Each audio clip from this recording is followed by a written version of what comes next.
Feng Shui practitioners. Speaking of geomancy, there was a family in Yizhu whose head, Lord Songchu, had always been devoted to studying Feng Shui.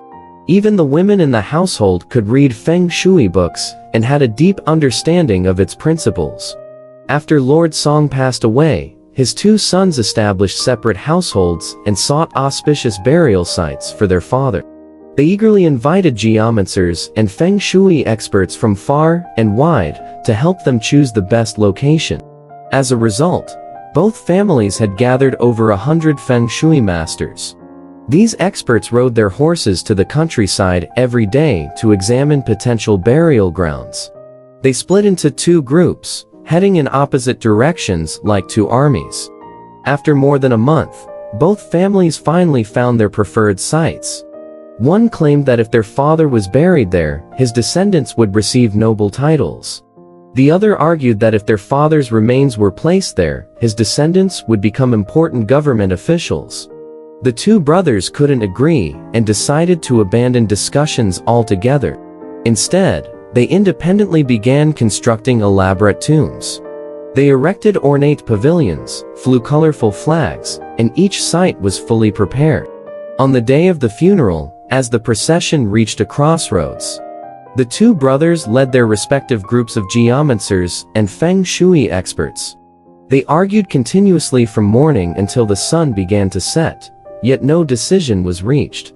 Impatient, the attending guests started leaving. The bearers carrying the coffin had changed positions 10 times and finally became exhausted.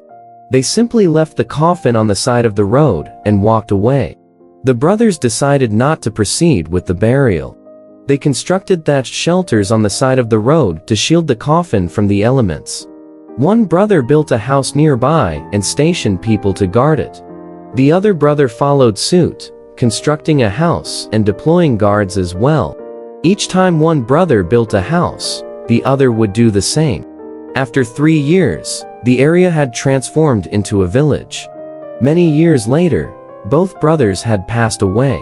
Their widows and sisters-in-law came together and decided to overcome the disagreement that had separated their husbands during their lifetimes. They boarded a carriage and headed to the countryside to evaluate the two burial sites. However, they found both locations unsuitable. Determined to find a suitable site, they resumed their efforts to engage Feng Shui masters. For each potential site, the masters would create a map and present it to them, allowing them to assess the pros and cons. The two women identified flaws in every map the masters presented for days on end. Finally, after more than 10 days, the widows found a spot that they deemed acceptable.